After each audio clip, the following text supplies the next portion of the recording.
दूसरे चरण के तहत 190 सीटों पर वोटिंग हो चुकी है। इंतजार तीसरे चरण का हो रहा है और इस वक्त हम पश्चिमी यूपी के आगरा में मौजूद हैं। और आइए बिना देर किए पहले जनता के सवाल जल्दी से ले लेते हैं और शुरुआत यहां से। जल्दी सवाल। बिल्कुल, मेरा सवाल आगरा को लेके, आगरा के दो बार के सांसद एक बार के सांसद एसपी सिंह बघेल, एक बार के सांसद कठेरिया जय और तीसरी बार की कह रहे हैं कि हम होंगे जो जनता नहीं होने दे रही है। आगरा की बेहतरी के लिए, स्वास्थ्य के लिए क्या किया? स्वास्थ्य मंत्री रहते हुए, कानून मंत्री रहते हुए आगरा में क्या न्याय दिलाया है कि हाईकोर्ट की बेंच नहीं दिला पाई? मेरा सवाल ये है। चलिए अगला सवाल। अब यहाँ जल्दी जी बात कर रहे हैं शिक्षा की। सवाल जो सवाल का जवाब दे दूंगा। जवाब आप नहीं देंगे, सवाल सत्ता में हमें सवाल किससे करेंगे? देखिए, सवाल सरकार में आए दिन यहाँ पर दंगे होते थे। आज जो है यहाँ पर बिल्कुल दंगे बंद हैं। विपक्ष की सरकार में यहाँ पर आए दिन कर्फ्यू लगता था और कोई विकास नहीं था। कोई रोड, सड़क, लाइटें नहीं आती थी। यहाँ पर देहात में आप चले बिल्कुल लाइट नहीं आती। आज लाइट आ रही है, जनता को सुविधा मिली। विपक्ष ने मैडम, आज योगी जी की सरकार में उत्तर प्रदेश आज उत्तम प्रदेश बन चुका है। जो सफाई में आज रंगेलियां होती थी, आज अयोध्या में राम मंदिर बन चुका है। 40 साल मैं कहना चाहता हूं कि जब 40 साल पुरानी जमीन इनको 4 लाख 20 साल पुरानी जमीन इनको 40 लाख में बेचनी है, अब तो 400 रुपए का सिलेंडर अब इनको 800 रुपए में खरीदने में दिक्कत होती है। महंगाई की बात कर। चलिए ठीक है, एक दो सवाल इधर से। मैडम, ये भाजपा महिलाओं की सुरक्षा की बात करती है। आगरा के एक मंत्री जी के पोते ने महिलाओं के साथ वो दुर्व्यवहार किया, उसे जान से मारने की कोशिश की। आज 15 दिन होने को जा रहे हैं और पुलिस अभी तक उसे गिरफ्तार नहीं कर पाई। घर पर नोटिस, चस्पा और याचिका भी खारिज होना। आगरा में समाजवादी पार्टी की सरकार में लखनऊ एक्सप्रेस बनना, जो कि 23 महीने में कंप्लीट हो गया और आज इनकी सरकार को 10 साल हो गए, जो कि इनर रिंग रोड का सेकंड फेज कंप्लीट नहीं कर पाए। इनके क्या वजह है? मैं पूछिए ऐसी क्या वजह है मोदी जी को सारे जमीनी मुद्दा छोड़ करके राम मंदिर, हिंदू मुस्लिम पर आना पड़ता है हर चुनाव में? ऐसी क्या वजह होती है? मैम, किसानों की आमदनी दोगुनी कब होगी? नौजवानों को रोजगार कब मिलेगा? आगरा में एयरपोर्ट कब बनेगा? बैराज कब बनेगा? खंडपीठ कब आएगी? और फ्लाईओवर कब बनेंगे? और एलिवेटेड रोड कब बनेगा? ये आगरा की जनता समझ। अब मैं जवाब ले लूं। आइए, आ रही हूँ। आप एक एक करके जवाब दे दीजिए। अच्छा, शोर मत मचाइएगा, जवाब सुनिए प्लीज। आगरा की मेरे भाई ने बात की थी।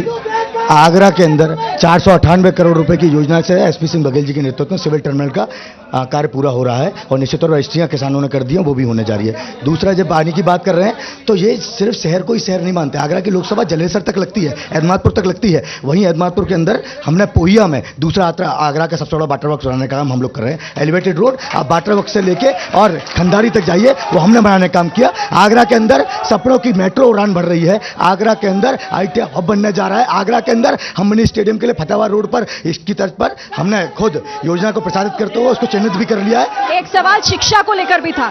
शिक्षा को लेकर एक भाई ने सवाल पूछा था, उसका शिक्षा को लेकर जब 3 IIT कॉलेज पूरे देश में हुआ करते थे, आज 16 से ज्यादा हैं। आज जितने कॉलेजेस हमने बनाए केंद्रीय विद्यालय की योजना के तहत, आज के अंदर सैकड़ों कॉलेज मोदी जी के नेतृत्व में बने हैं। शिक्षा की तरफ आकर नकलविहीन परीक्षा हमारी पहली प्राथमिकता रही है, जो हमने किया है। निश्चित तौर पर जब समाजवादी पार्टी की सरकार थी तो नकल माफिया का बोलबाला था। आज कोई नकल करता है तो उसको जेल जाने का काम योगी जी का। जवाब ले लूं, चलिए आ रही हूं। दूसरा, इन्होंने कहा कि जिस बेटी की जो बात कर रहे हैं, हम गायत्री प्रजापति की तरह छुपाते नहीं है। अगर किसी ने अपराध किया तत्काल प्रभाव से FIR लॉन्च हुई है, 25,000 का इनाम घोषित है और पुलिस जितनी जल्दी होगी उस पर कार्रवाई निश्चित। अब मैं जवाब ले लूं अब यहाँ से। और आपके लिए भी एक सवाल आया था इधर से। कानून व्यवस्था को लेकर लोग कह रहे थे कि आपकी सरकार में कानून व्यवस्था नाम की तो कोई चीज ही नहीं थी, फिर भरोसा कैसे करें?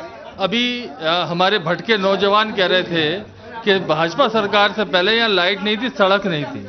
इनकी गलत फहमी बता दूं, झूठ इनका बता दूं कि आप जहां पे खड़े हो ना, ये जो आप विकास देख रहे हो, ये भी अखिलेश यादव जी का कराया हुआ विकास है। जी हाँ, और ये आरोप लगा रहे कि यहाँ लाइट और सड़कें नहीं थी। कानून व्यवस्था पर भी तो बोलिए। ठीक है, मैं आपका उसका जवाब मैं वहां से लूंगी, लेकिन कानून व्यवस्था पर भी तो बोल दीजिए। जो भ्रमित बातें करते हैं जनता के बीच में एक्सपोज हो चुके। जनता 7 तारीख को जवाब दे देगी इनको अपने वोट के रूप में। इस बार अब नहीं जीत रहे ये लोग, जनता इनको समझ चुकी है। मणिपुर जल रहा है, आज वहां 2 जवान हमारे शहीद हुए हैं। ये 400 की पार की बात कर रहे हैं, ये नहीं बता पा रहे हैं कि 400 kg RDX कहां से आया।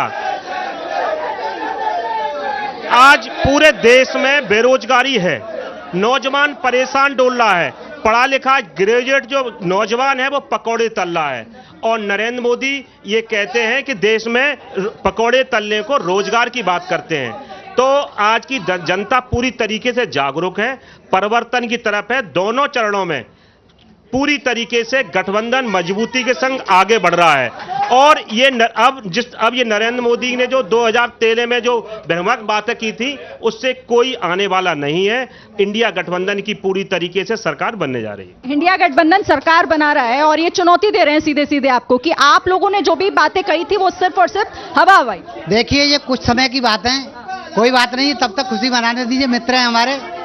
मगर ये कन्फर्म है बिल्कुल कि इस बार जो मोदी जी का नारा है 400 पार एनडीए गठबंधन, तो एनडीए गठबंधन 400 पार ही रहेगा और आगरा में एक भी सीट नहीं आने वाली है। और पश्चिम से आरएलडी का योगदान क्या रहेगा उस 400 पार में? आरएलडी का मैं आरएलडी का योगदान बता रहा हूँ। पश्चिमी उत्तर प्रदेश में पश्चिमी उत्तर, वो कह रहे हैं कि आप बागपत भी बचा नहीं पाएंगे। ये देखिए, ये मित्र हैं, इन्हें मालूम होगा। ये ना तो फिरोजाबाद की बता सकते हैं, ना मैनपुरी बता सकते हैं, ये बता नहीं सकते हैं, ये खुद को नहीं पता है इन्हें, मगर हम बता सकते हैं गारंटी के साथ। आप लिख लीजिए, बागपत भी जीत रहे हैं उत्तर प्रदेश में। 9 सीट में पहले चुनाव हुआ है, 8 में इस बार हुआ है, सबकी सब जीत रहे हैं। जैसे ही घड़ी का काटा दोपहर 2:30 पे आए, बबीता जी का दिल सास बहू साजिश के लिए मचल जाए। और ये है इनकी बहू, पूरे दिन ऑफिस की टेंशन हो जाए गॉन जब ये करें अपना फेवरेट शो फ्री टाइम पे ऑन। इनकी तरह आप भी देखिए अपना फेवरेट शो अपने टाइम पर और डाउनलोड कीजिए एबीपी लाइव ऐप अपने स्मार्ट टीवी पर।